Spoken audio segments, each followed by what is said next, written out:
मुलांना शिक्षणाची व्यवस्था नाही। आपल्याला या लोकसभा मतदारसंघातील प्रत्येक विद्यार्थ्याला गुणवत्तेचे शिक्षण मिळालंच पाहिजे, हा निर्धार करावायचा आहे। आज आपल्याला करायचा आहे आरोग्याचा निर्धार। गोरगरीब प्रत्येक व्यक्तीला ज्याप्रमाणे श्रीमंत अधिकारी लोक किंवा लोकप्रतिनिधी जशा आरोग्य सुविधा घेतात तशा प्रकारचा लाभ आपल्या प्रत्येक व्यक्तीला मिळाला पाहिजे, याचा निर्धार करावायचा आहे। आपल्याला निर्धार करावायचा आहे महिला सक्षमीकरणाचा। प्रत्येक महिला ही आपल्या पुरुषाबरोबरच खांद्याला खांदा लावून तिने काम केलं पाहिजे। ज्याप्रमाणे आता आपण मंचावर बघतोय का एका बाजूला डेप्युटी कलेक्टर साहेब बसले तर एका बाजूला IIT झालेली आपली समृद्धी बसलेली, त्याप्रमाणे प्रत्येक ताई आपली व्यवस्थित रोजगाराला लागली पाहिजे, हे आपल्याला बघायचंय। मग अगदी घर बसल्या तिला मुलांचं शिक्षण सांभाळून घरची कामं सांभाळून जो जो रोजगार तिला देता येईल, उदाहरणार्थ साबण बनवणे, अगरबत्ती बनवणे, शॅम्पू बनवण्यापासून जो जो व्यवसाय ती सांगेल तो तो व्यवसायाचं ट्रेनिंग देऊन तिला आपल्याला तयार करायचं आहे। त्याचबरोबर आपल्याला करायचं आहे की युवकांची बेरोजगारी आज मोठा प्रश्न आपल्याकडे उभा आहे। तर युवकांकडे घरोघरी पोरं शिकलेली विद्यार्थी आहेत, परंतु ही बेरोजगारी संपवण्याचा निर्धार करायचा आहे आपल्याला जिजाऊला। येत्या एका वर्षामध्ये कोकणच्या 5 जिल्ह्यामधून किमान 5,000 विद्यार्थ्यांना सरकारी नोकरी लागली पाहिजे, हा निर्धार करायचा आहे आपल्याला। आणि का मिळू शकत नाही? आपल्या संस्थेच्या 45 अभ्यासिका आहेत, प्रत्येक 30 पोलीस अकॅडमी, 30 ठिकाणी गट क आणि ड चे ट्रेनिंग क्लासेस आहेत, जेणेकरून आपल्याला आपला विद्यार्थी घडलाच पाहिजे। आता माझ्यानंतर वक्तव्य करणार आहेत मोहिनी भारमलच्या सासूबाई, त्या कशा परिस्थितीमध्ये विद्यार्थी शिकला। मगाशी डेप्युटी कलेक्टर साहेबांना वेळ कमी होता, नाही तर त्यांनीही सांगितलं असतं कशा प्रकारे शिक्षण घेतलं। आज कुठेही कुणाला काळजी करण्याचं कारण नाही का बाबा अंथरूण पाहून पाय पसरा, असं कुठल्याही मायमाऊलीने किंवा वडीलधाऱ्यांनी आता विद्यार्थ्यांना सांगण्याची गरज नाही। जेवढे पाय पसरायची विद्यार्थ्याची ताकद असेल तेवढे अंथरूण उपलब्ध करून देण्याची जबाबदारी आपली आहे, तो निर्धार करण्याचा आजचा दिवस आहे।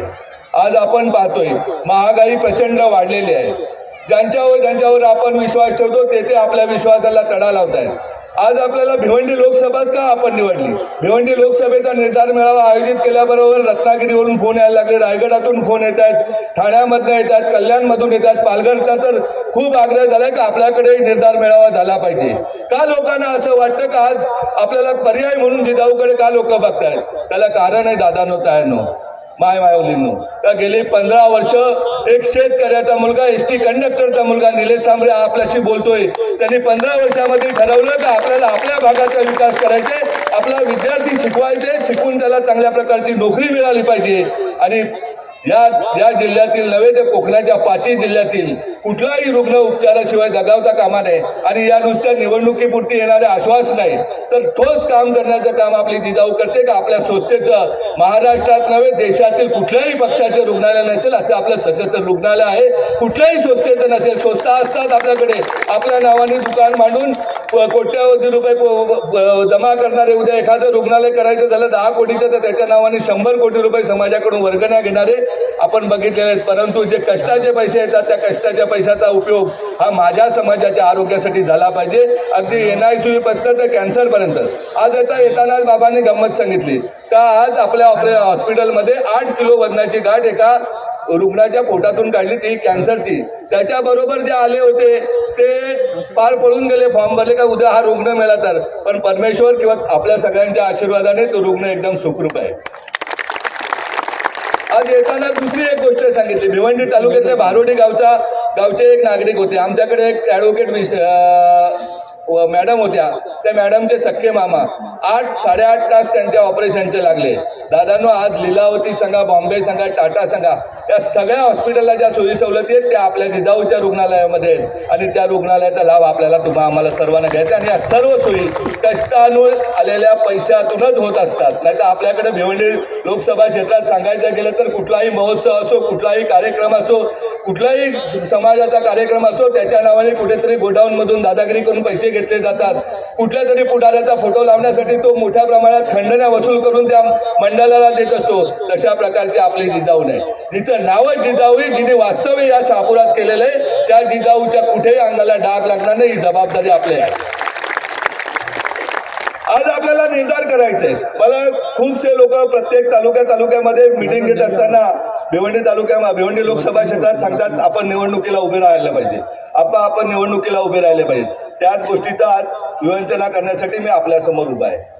निवडणुका तर मी अनेक वेळा पत्रकारांना सांगत असतो. मागच्याच मला वाटतं महिन्यापूर्वी शहापूर येथे एक मीटिंग झाली, प्रेस कॉन्फरन्स झाली. कारण निवडणुका हा आमचा धंदा नाही, आमचा व्यवसाय आहे आणि व्यवसायातून आलेल्या कष्टाच्या पैशातून आमचा समाज उभा राहिला पाहिजे. जो मुंबईच्या बाजूला समाज आहे 5 जिल्हे, आजही आम्ही हॉटेलमध्ये काम करणारा वेटर, आम्ही गाडी चालवणारा ड्रायव्हर, आम्ही घरात घरकाम करणारी बाई, आम्ही घरात जेवण बनवणारी बाई, आम्ही हे चित्र सगळं आम्हाला बदलायचे आणि त्यासाठी जिजाऊ काम करते. परंतु जेव्हा जेव्हा या देशामध्ये अनाचार चालू होतो, अंधाधुंद चालू होतो, त्यावेळेस आपल्याला काही निर्णय घ्यावे लागतात बंधू भगिनींनो. तर त्याला विलास असतो, कट्टर असतो. आपण सांगतो का राजकारण हे घाणेरडं क्षेत्र आहे आणि भिवंडी लोकसभा तर आपल्याला सर्वांना माहितीच आहे. मी परवाच येत असताना 2 तरुण पडगावमधून माझ्या गाडीत बसले. येताना ते मला दाखवतात, ही या पाटीलची साईड, एवढ्या मोठ्या उपनेत्यांचा भाऊ आहे, ती बंद पाडली. त्याच्या पुढे आल्यानंतर दाखवली वडवलीजवळ फाटा आहे, तिथे काही एका गुजराती माणसाची साईड, ती बंद केली. त्याच्या पुढे आल्यानंतर राईट साईडला साईड दाखवली की शेतकऱ्याची साईड, ही बंद केली. जेव्हा राजकारणी मंडळी राजकारण सोडून, राजकारण हे समाजसेवेचे साधन आहे समजून फक्त आणि फक्त पैसे कमावण्याचं किंवा दादागिरी करून गाव गुंडाप्रमाणे जर दादागिरी करून लोकांना जर त्रास देत असतील तर जिजाऊला राजकारणात उतरावं लागेल. दादा, जेव्हा जेव्हा अनाचार झाला, जेव्हा जेव्हा समाजावर संकट आलं, तेव्हा तेव्हा प्रभू रामाला जन्म घ्यावा लागला, तेव्हा छत्रपती शिवाजी महाराजांना जन्म घ्यायला लागला, डॉक्टर बाबासाहेब आंबेडकरांना जन्म घ्यावा लागला. आपण तेवढे मोठे नाहीत, परंतु एक शेतकऱ्याचा मुलगा जर एवढं करू शकत असेल, ज्या गावामध्ये 200 लोकांचं गाव आहे, तिथे 130 खाटाचं रुग्णालय, 8 CBSE स्कूल चालवत असेल, 45 अभ्यासिका चालवत असेल, तर त्याच्यासाठी निवडणूक हा काही नाही. मी शहापूरच्या पत्रकारांना सांगितलं, चहामध्ये बिस्किट खातात ना, याच्यापेक्षाही कठीण गोष्ट माझ्यासाठी निवडणूक नाही. कारण माझा जनसंपर्क गेले 15 वर्ष तळागाळातल्या शेवटच्या माणसापर्यंत जिजाऊ पोहोचले. माझा प्रत्येक कार्यकर्ता, माझ्या भगिनी, माझ्या कार्यकर्त्या भगिनी, या प्रत्येक शेवटच्या माणसापर्यंत कुठलाही रुग्ण असला तो आपल्या घरचा रुग्ण आहे समजून त्याला सेवा देत असतात. आणि या राजकारणाच्या पलीकडची आपली जिजाऊ आहे. जेव्हा समृद्धी IIT होते ना, त्याच दिवशी विचार केला तर दरवर्षी आपल्या महाविद्यालयातून 40 विद्यार्थी IITला गेले पाहिजेत आणि इयत्ता 9वी पासूनच आपण JEE आणि नीटचे क्लासेस चालू केले आहेत. दादा नव्हता तर त्यासाठी आपण IIT टीचर आणलेले आहेत. कारण उद्याला झिनी पिकवायची असेल तर जाड्याचा भात लावून कधी झिनी पिकत नसते. झिनी पिकवायची असेल तर झिनीच लागते. त्या दृष्टीने आपण IIT टीचर आणलेले आहेत आणि मी नक्कीच सांगतोय तुम्हाला का पुढच्या काही वर्षांतर किमान दरवर्षी 40 विद्यार्थी IITलाच जातील. किमान 40 विद्यार्थी गव्हर्नमेंट मेडिकल कॉलेजलाच जातील, MBBS साठी जातील. 40 विद्यार्थी नागनाथ सारखे अधिकारी होतील आणि 40 विद्यार्थी आपल्याला न्याय व्यवस्थेमध्ये जातील. अशा प्रकारची व्यवस्था आपण निर्माण केलेली जातात. आपण भिवंडी तालुका लोकसभा सांगितलं तर फक्त आणि फक्त काय केलं आपल्या लोकप्रतिनिधींनी, जाब विचारू नये का आपण? किती रेल्वे गाड्या वाढल्या? या वाशिमच्या एका ताईंनी मला पत्र सांगितलं होतं, मी माननीय मुख्यमंत्री महोदयांना पत्र दिलं होतं का 1-1, 1.5 तासाने संध्याकाळी गाड्या येत आहेत. किती लोकप्रतिनिधींनी प्रयत्न केला. अख्ख्या देशामध्ये रेल्वे स्टेशन सुशोभीकरणाचं काम आहे. आपल्या भिवंडी लोकसभेमध्ये किती सुशोभीकरणाचे रेल्वेची कामं सुरू आहेत. भिवंडीच्या शहरातल्या लूमची अवस्था काय आहे, भिवंडीमधले बेरोजगारीचा विषय किती महत्वाचा आहे, भिवंडीमध्ये शेतकऱ्यांच्या जमिनी विकताना त्यांना त्रास देण्याचा सुरू आहे, तो त्रास कोण संपवणार? ते भिवंडीमध्ये आलेली टोरेंटोची विजेचा त्रास कोण संपवणार? कुठे गेले आपले कल्याण स्मार्ट सिटी आणि भिवंडी स्मार्ट सिटी बंधूंनो भगिनींनो? जेव्हा भिवंडीमध्ये फिरतोय ना तर पायपांवरनं चालत जायला लागतं. त्याच्यावरून आमच्या मायमाऊली चालत जातात दररोज. अगदी पोटातल्या बाळासहितही तयार जातात, वृद्ध आजोबा जातात, आजी जातात. कुठे आमचा विकास? शोधायचा का विकास आपण? आता शोधण्यापेक्षा 2024ची निवडणूक समोर आलेली आहे, सामोरे जाऊया आपण. काय होईल ते जाईल. मी तर अगदी संध्याकाळचा टाइम आहे, लक्ष्मीचा टाइम आहे. या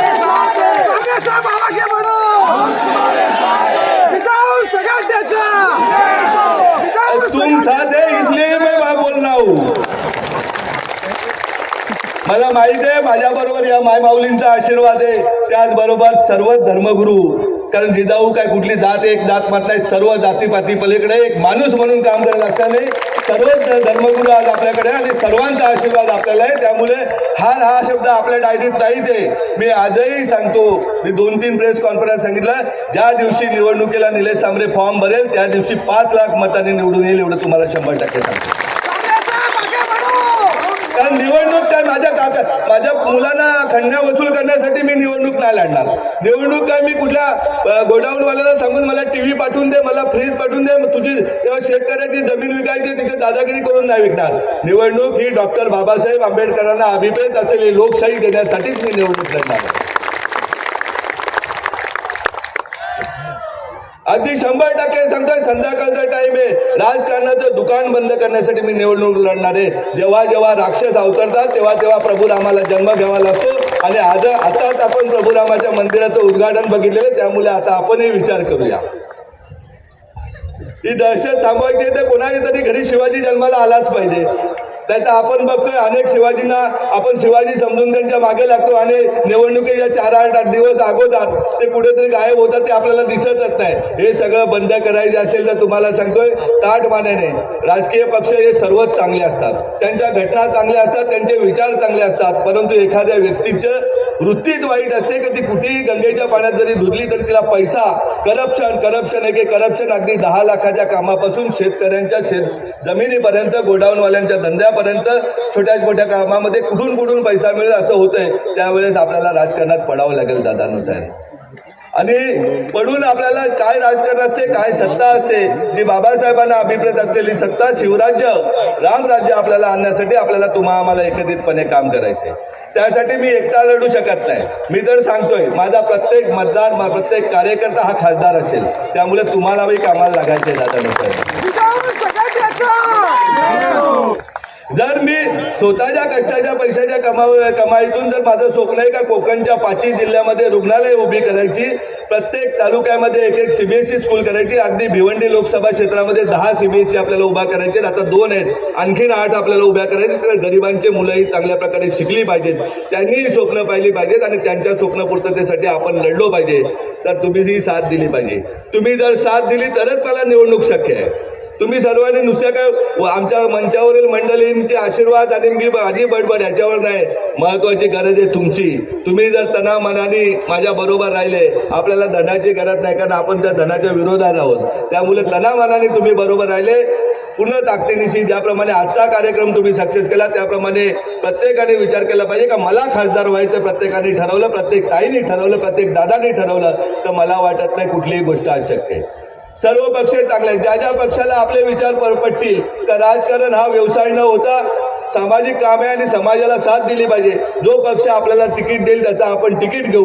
नाही कोणी तिकीट दिलं, कोणाला नाही विचार पडले तर आपण एकटा लढू आणि 100% एकटा लढलो तरी आपण निवडून येऊ, एवढा मला विश्वास आहे.